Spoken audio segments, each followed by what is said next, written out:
So there's this thing called the Marshmallow Test. It's a research experiment designed to study delayed gratification.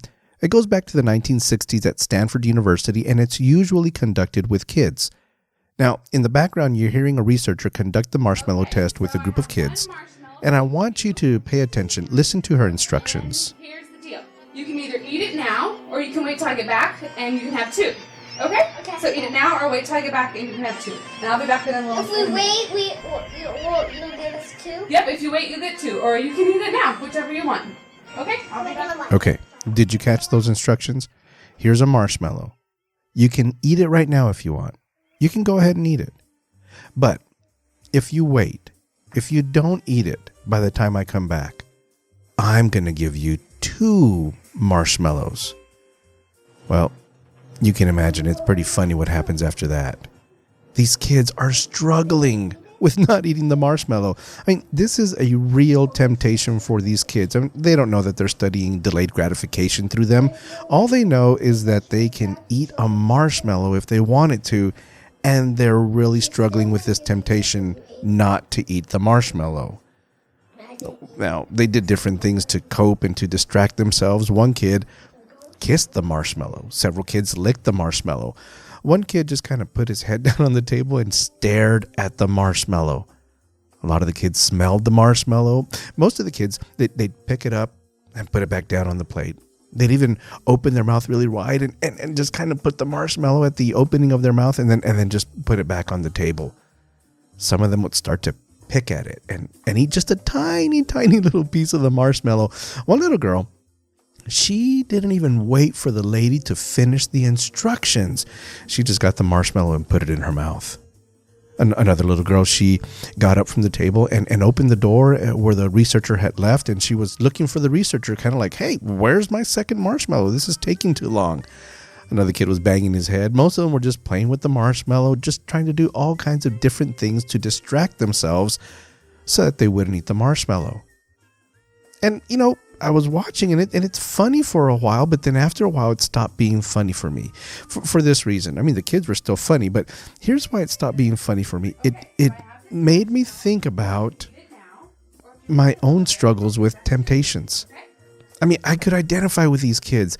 They knew that they were going to get something better if they resisted the temptation of eating the marshmallow right now, but it was so hard to do it. And I got to tell you, I know that giving into temptations isn't right. It's not good. And if I resist the temptations that face me on a daily basis, if I resist them, something much better is going to come my way. But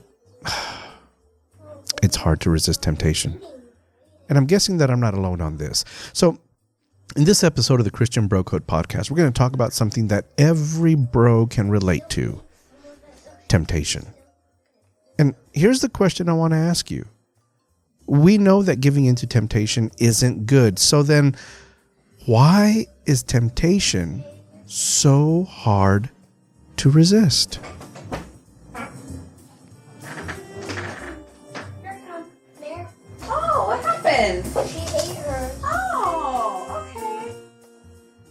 All right, bro. Let's get started. You're listening to the Christian Bro Code Podcast, a discipleship podcast for men, dedicated to adding value to your spiritual growth. With your host, Mario Escobedo. What's up, bro? Hey, what's up, bro? Welcome to the Christian Bro Code Podcast, episode number 5.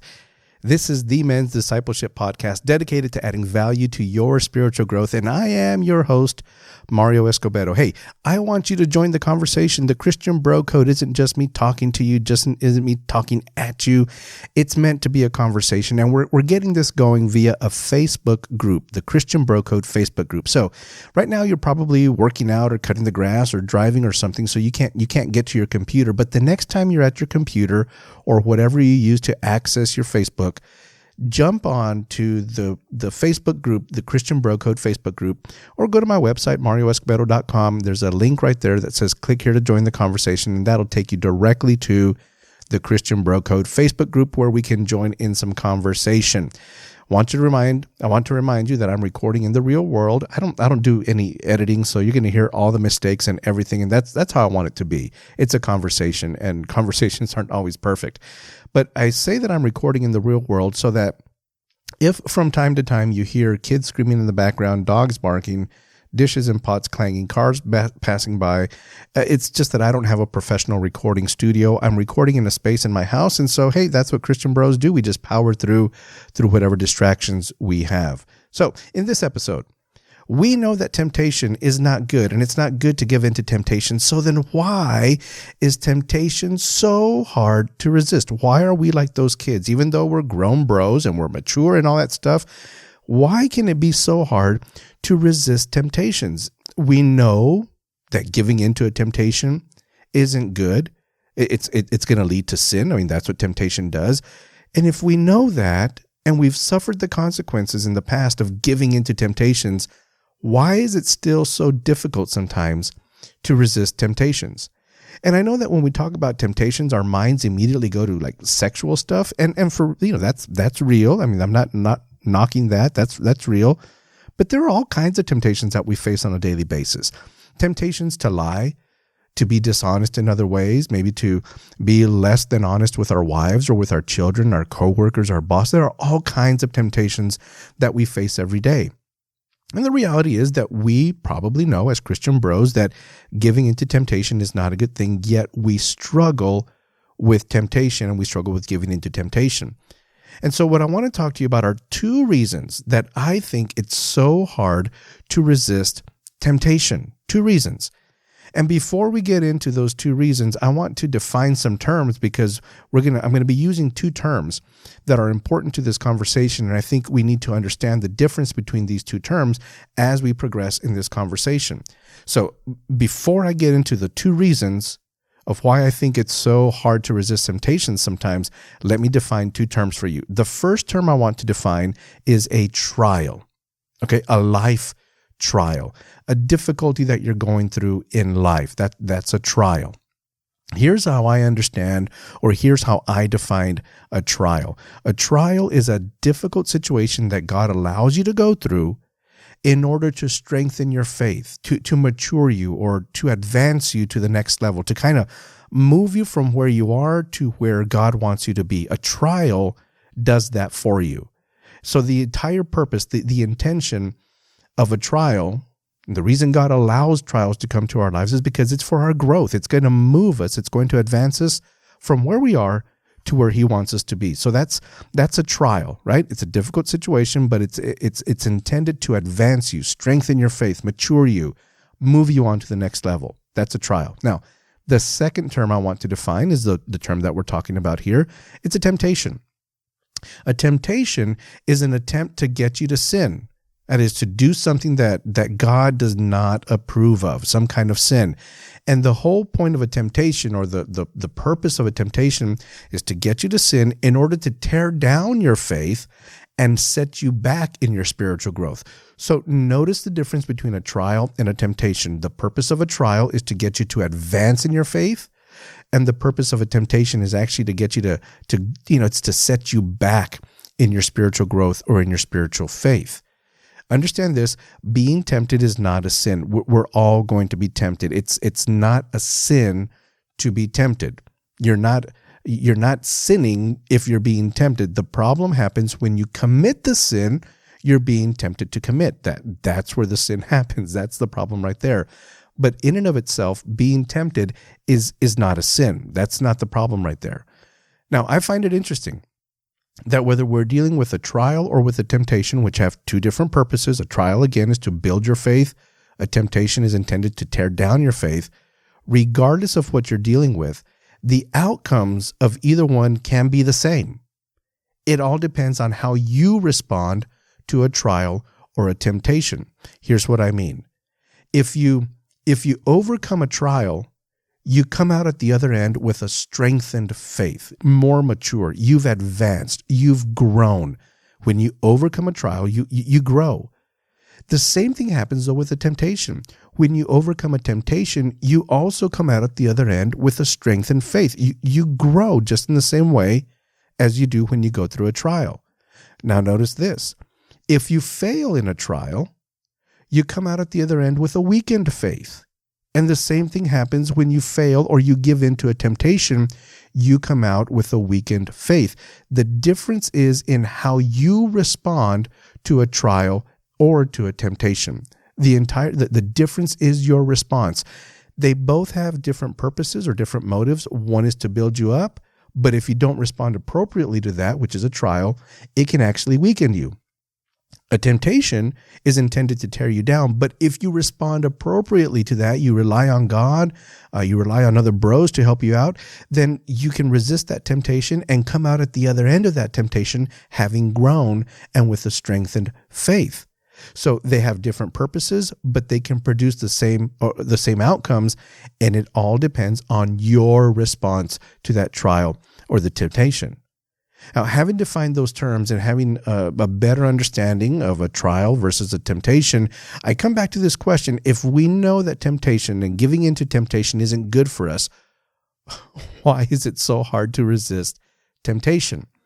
And here's the first reason, and it's an obvious reason. I'm sure you already know this, but the first reason it's so hard to resist temptation is because they're so darn attractive. They're appealing. They promise some kind of pleasure or satisfaction. They promise something that at some level you want it. You crave it. You desire it.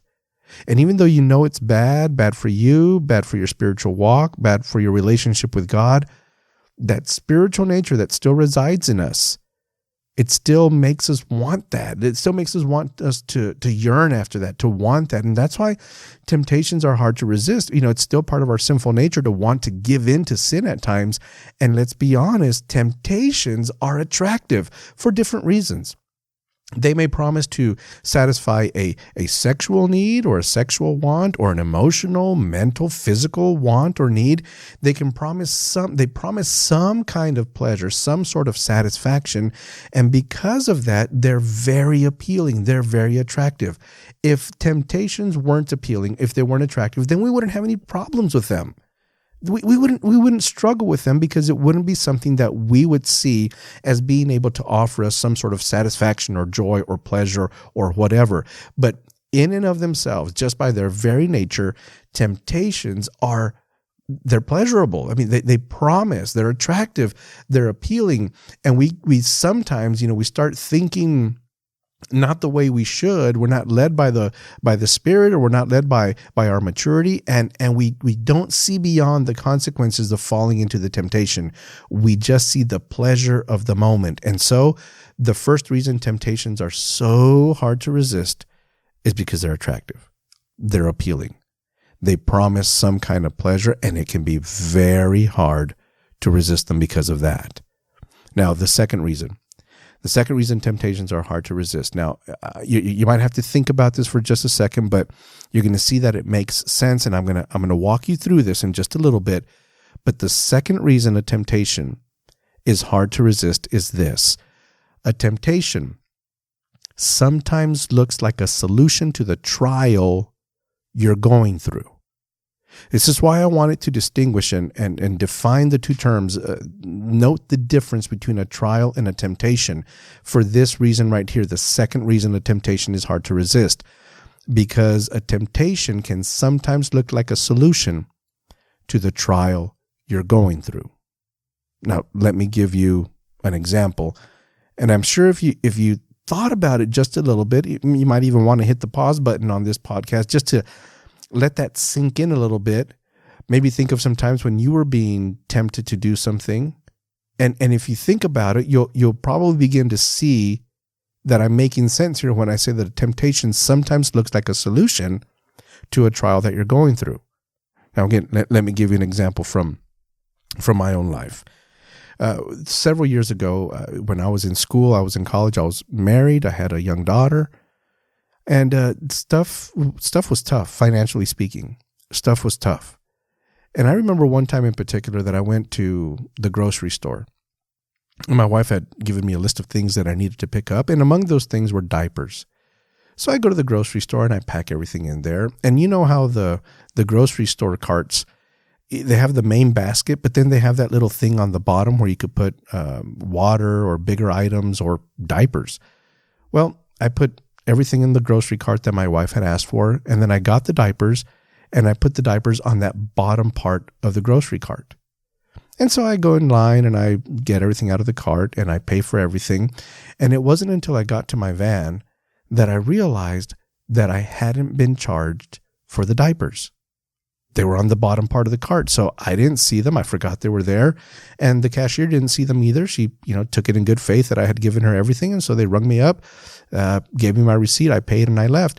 Got to the van, and I'm unloading everything, and I see the diapers, and I say, I didn't pay for the diapers. And I got to tell you, I was tempted. I was tempted to leave. For a few seconds, I was thinking, it's not my fault. That cashier, she should have been more careful. She should have asked me to check my cart. She should have asked me, did I get everything out? But she didn't. That's her job. It was her mistake. She messed up. And man, diapers are expensive. And when you're struggling financially, it just feels as if diapers are more expensive when you're going through some financial struggles. And so at that moment, I was going through this financial trial.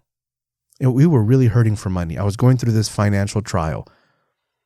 And that temptation of not paying for the diapers, that temptation to be dishonest, that temptation to steal from the store, at first blush, looked like a solution to the trial I was going through. It was like, man, I can save $25 right here. No one will ever know. I'm by myself. Nobody's ever going to know.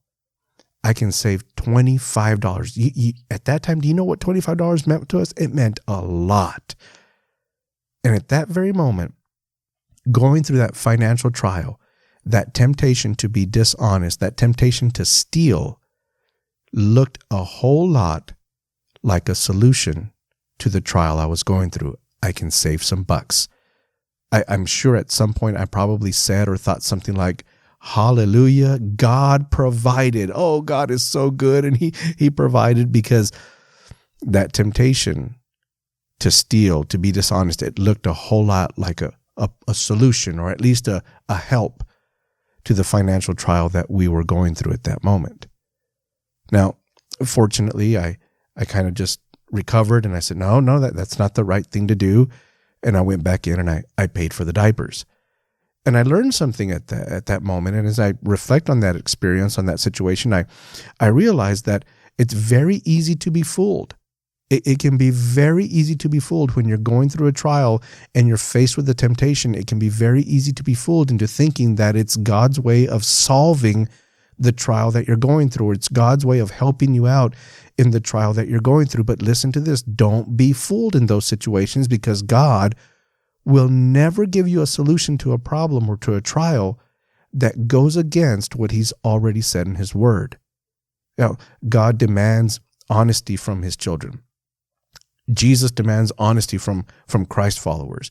We're not to steal. We're not to lie. We're not to do all those things. So when we see a solution or a supposed solution present itself, and it looks like something that we know goes contrary to God's word, what he's already said in his word, we can be assured that it's a temptation. It's not a solution to the trial, and it can be tricky because those temptations can look like a solution to the trial that you're going through. And so in your case, it could be something, maybe it is something financial. And you would say something like, man, we're hurting at home, and at work, we've got all this stuff that I could use at home. And they'll never miss it. They'll never miss it at work. I can take this or that, and they won't miss it. I can, maybe something like what happened to me has happened to you, where you walked out of the store innocently, not doing it on purpose, but you walked out with an item that you didn't pay for, and you could think, man, no one will ever know, and boy, this would be a help. And you're tempted to be dishonest. You're tempted to steal. You're tempted to do something that goes against what you know God has spoken against in his word. Don't be fooled. That temptation, it may look like a solution or even a partial solution to the trial that you're going through, but it's not. It's a temptation. And it's an opportunity for you to overcome that temptation so that you can grow, so that you can be strengthened, so that you can advance, you can add value to your spiritual growth, so that you can move from where you are to where God wants you to be. Don't be fooled by those temptations. And it can happen in just so many different areas of our lives. Just think about sexual sins and sexual temptations. If you're lonely, whether you might be single and you're lonely, you want a girl, pornography on the internet is a temptation because it promises to fill that loneliness. It promises to alleviate that loneliness. It's a temptation for you to give in to something that God has spoken against in his word, that sexual promiscuity or that sexual activity outside of the bond of marriage. God has spoken against those types of activities. And so you have this opportunity in front of you and you say, no one's going to know about this. It's innocent. I'm not even married, but look, that temptation looks like a solution to your trial of loneliness, but don't be fooled. It's not. Any temptation, understand this, any temptation, no matter how innocent or how small it may seem, any temptation to give into a sin has the potential to bring you down completely. There's no such thing as a safe temptation. There's no such thing as a safe sin. Any sin that you are tempted to commit has the potential to bring you down, all the way down. So if you're a single guy and you're struggling with that temptation, it's a fraud. It's not real. That temptation to access those kinds of websites or to go into those kinds of Facebook pages or whatever, YouTube channels, whatever, it may look like a solution to the trial of loneliness that you're going through, but it's not. It's a temptation intended to get you to sin, intended to tear down your spiritual life, and ultimately it will lead to death. And this applies to us as married men as well. Because you know as well as I do that things can, in a marriage, things can cool down sometimes. If we're being honest, bros, things can cool down sometimes in the romance department. You've got kids, they're running around all over the place. They get up earlier than you do. By the time it's time to go to bed and you'd like to be romantic or intimate with your wife, the both of you are just so tired. And so things, unfortunately, if you're not taking care of that romantic part of your marriage, things can begin to cool down. And you can begin to feel some emotional and even physical distance from your wife. And so you say, well, I'm a bro. I've got certain needs. And what harm is it going to do if I just kind of browse over to this website over here? The girls aren't fully naked. They're wearing bikinis or it's just topless. What harm is it going to do? I've got needs, right? And so you visit those websites in the hopes of filling that emotional emptiness or that emotional distance that you feel between you and your wife, that lack of physical intimacy. And in a sense, you could say that your marriage at that point is going through a trial. Sometimes that trial is called kids. It's called work. It's just called life. And it could look like visiting those websites or seeing those kinds of pictures is a solution to that marriage trial that you're going through. But again, don't be fooled. It's not. It's not the solution that you're looking for. It's a fraud. It's going to lead to some very negative consequences in your life and in your marriage. And ultimately, as you continue to give into those kinds of temptations, it's going to lead to spiritual death. Do not be fooled. There is no such thing as a temptation that is the solution to a trial that you're going through. It doesn't exist. If God has spoken against it in his word, then he's not going to present it to you as a solution to a trial that you're going through. Don't give in to those temptations. They will end up being your downfall. And I'll repeat this again. There is no such thing as a safe temptation. There's no such thing as a small or a safe sin. Any temptation that leads to any sin, regardless of how innocent or small it may seem, has the potential to bring you down. Don't give in.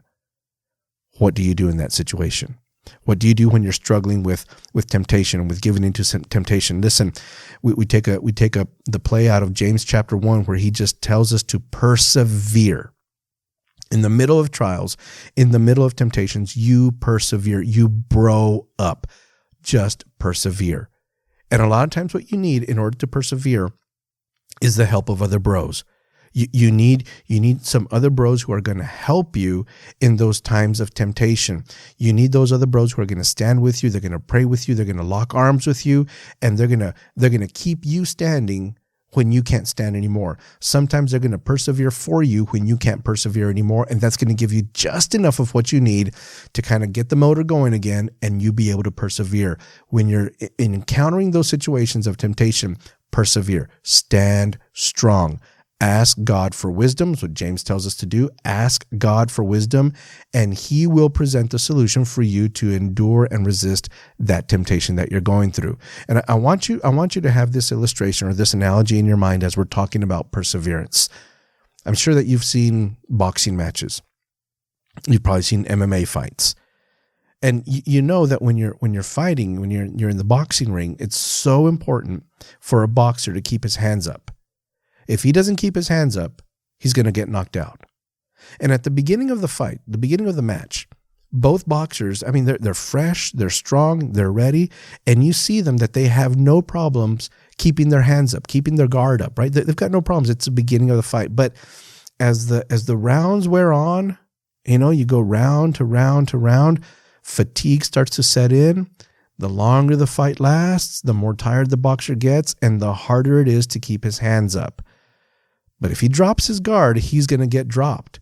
He has to keep his arms up. He has to keep his guard up. And in our case as Christian bros, the longer the trial goes on, the easier it's going to be for us to let our guard down. The longer we're going through that life trial, the easier it becomes to put our guard down. And here's what I need to tell you. When you're going through a trial, keep your hands up. Keep your guard up. Here's what I mean.